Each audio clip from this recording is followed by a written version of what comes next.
Fate was bullet every day until he awakened the true power of his SS rank skill. Fate is your typical disgusting loser with the job of holding a flag post in front of the castle walls. He's been there the whole day and complains about how starving he is feeling right now. He then notices a group of 4 adventurers passing nearby. One of them brags about hitting level 6 while doing their hunt a few hours ago. There was a merchant cart carrying some goods until it was attacked by a group of goblins. The goblins jumped onto the cart, but luckily, the same adventurers were close. Their leader rode a horse, ensuring the archer was protected while shooting the goblins down, and they would take care of the ones who got close to them. The long-haired dude easily deals with some monsters with his quick and smooth skills, while the huge dude did his best impression of Hulk Smash. After that, they returned to the city, where Hulk Smash brags about his level up. The group then talked about dividing the spoils of battle, but that only made Fate jealous. Despite that feeling, he knows he won't ever be able to be an adventurer. His stomach starts growling again, and he thinks he is useless. He's hungry, he has a stupid job, and his unique skill is worthless. Let's be fair, his stats are all 1, and his skill is gluttony. Despite his complaints, he knows he should be grateful to even have a job. Later that day, the city is full of life. The other group is trying to get better weapons until the announcement that the Holy Knights are coming through. The adventurers immediately hide themselves from the trio of Holy Knights. While the trio walks past, an orange rolls over to the knight's boot. The merchant apologizes for it and tries to pick it up, however, the Holy Knight kicks the merchant away. The poor man tries to apologize again, but the Holy Knights start bullying him even more. They claim the merchant is insulting them, and for that reason, they should take his head. The poor man apologizes again, but the leader of the trio tells the other 2 to stop before leaving. He tells the merchant not to let the same thing happen again.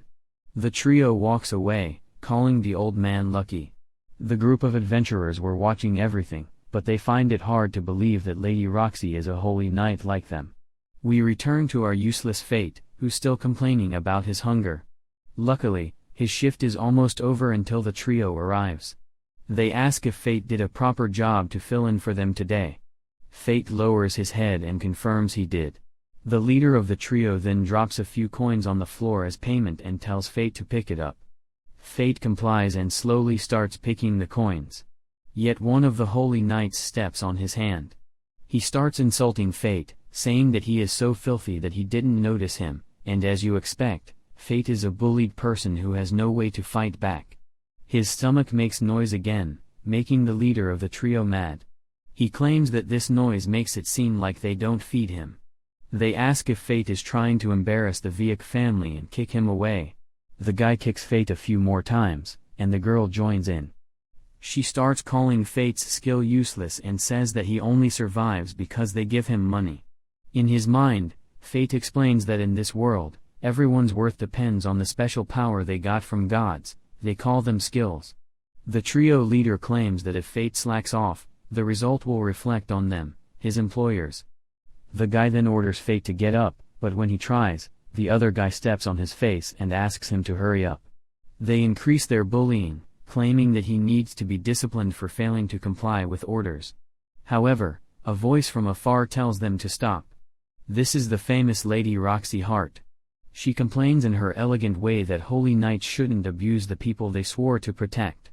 The trio is annoyed just by her presence. Roxy continues explaining that watching the gate is an honorable duty for a holy knight, and it's the trio's duty to watch the stupid entrance. The leader claims it's also his duty to provide employment to useless people like Fate. She then asks why he is treating Fate like that. The guy twists her words and tells the others they will be leaving. Roxy walks toward Fate and asks if he's okay while trying to get him up. She uses her handkerchief to clean up his injuries, but Fate notices the way the trio's leader is looking at Roxy. She finishes cleaning him up, and he thanks her for her help. Roxy replies that she's only doing what a holy knight should do. She then says that his shift is over, and hers will begin.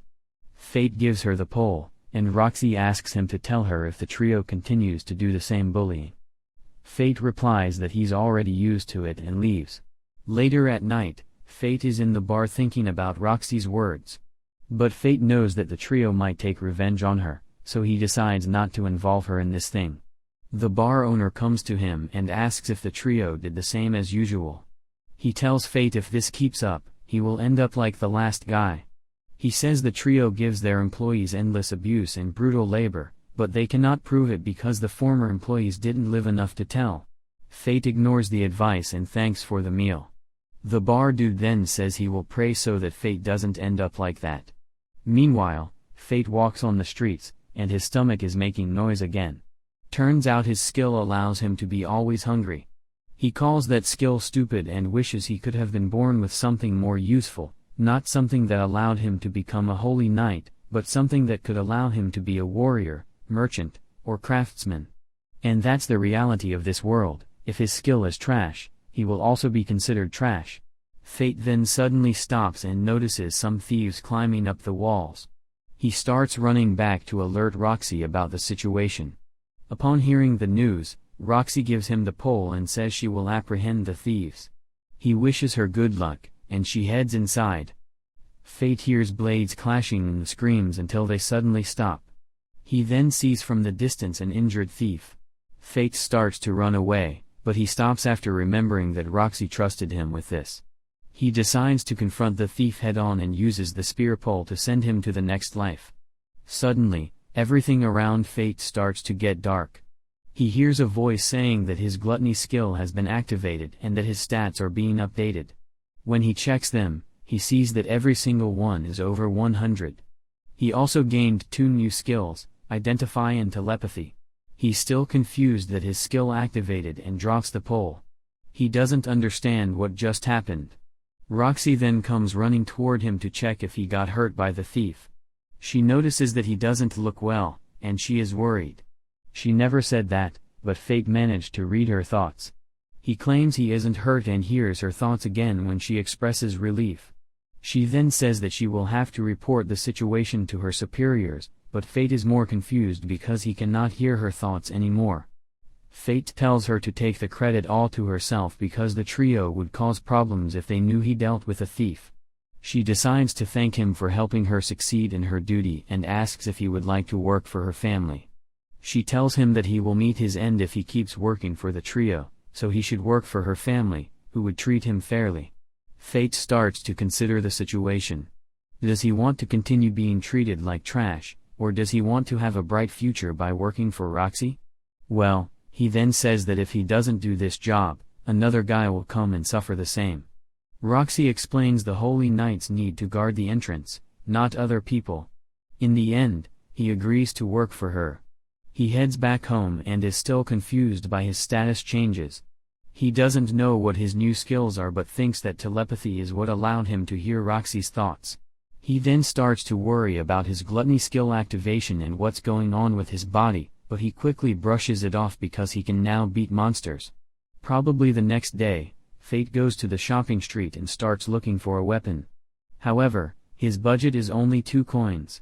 The merchant tells him off because he won't even be able to buy a butter knife with that chain. Fate came to this city 5 years ago, but he could only save up those 2 coins by working under poor conditions. The merchant then tells him that if he wants, he can have the trash weapons inside the barrel. He decides to check the blades and uses his Identify skill to check every single blade. Everything is pretty trash until he grabs the one on the back.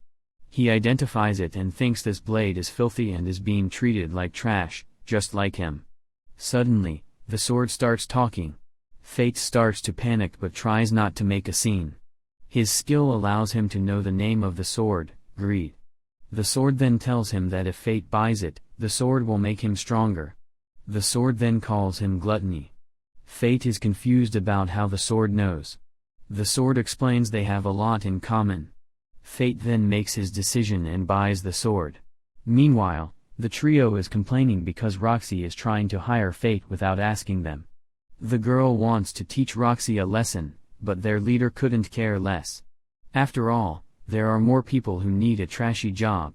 The girl continues to complain about Roxy, but the guy explains that Roxy's family and theirs are part of the Great 5 families that support the kingdom. So acting against her will raise some problems. The guy then says it's time for him to go to the military district, But the girl is confused. She asks why he cares so much about it. The guy then explains he wants to know about the study on how to become immortal. The girl is confused and starts laughing it off while the leader walks away.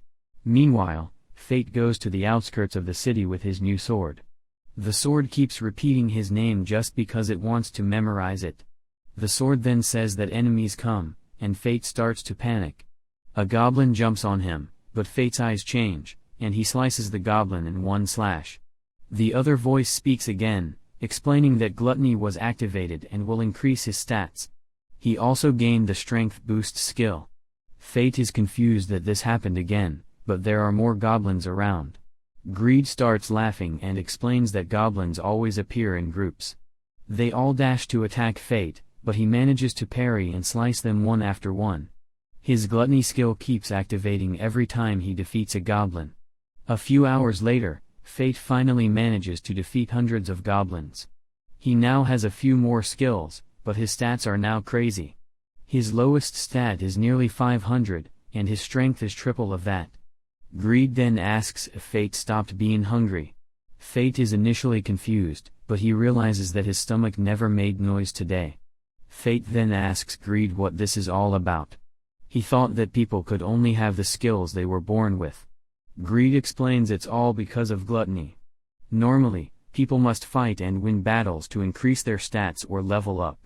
However, gluttony is a cheat skill, it steals the stats and skills of whatever he defeats. The only problem is that he cannot get experience and level up. Fate asks how Greed knows about it, and the sword explains they're the same. Despite being confused, Fate notices the adventurers group coming in his direction. Greed tells him that he shouldn't let people know about his gluttony skill because it defies the divine law. Fate realizes what this means and decides that he cannot party up, he must always fight alone. Greed then tells him that he's not alone because Greed is with him. Fate accepts those words and decides to return. Yet Greed stops him from returning without collecting the goblin's ears. Fate is confused, but Greed explains that he will get paid if he sells them. Fate starts regretting killing so many goblins but manages to do it and get paid. He managed to earn 3 silver and 80 bronze coins and decided to get some meat for dinner. Greed stops him, telling him to do maintenance on him first. Fate still decides to get dinner first, but he bumps into a shady guy coming from a dark alley. There's a little girl with the shady guy. She touches Fate, and he hears her voice begging for his help. He sees her eyes shaking in fear, and the guy starts pulling the girl while walking away. Fate then uses his skill to identify the shady guy's skills, however, it quickly disappears. Greed explains the guy has a conceal ability which hides everything from identify. Greed asks what Fate will do, and he reveals that he will save the girl. The girl ends up in a warehouse chained against the wall.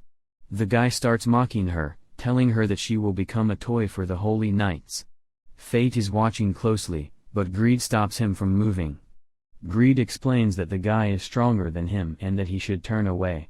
But Fate wants to help anyone he sees suffering in front of him, especially because he now has the power to do it.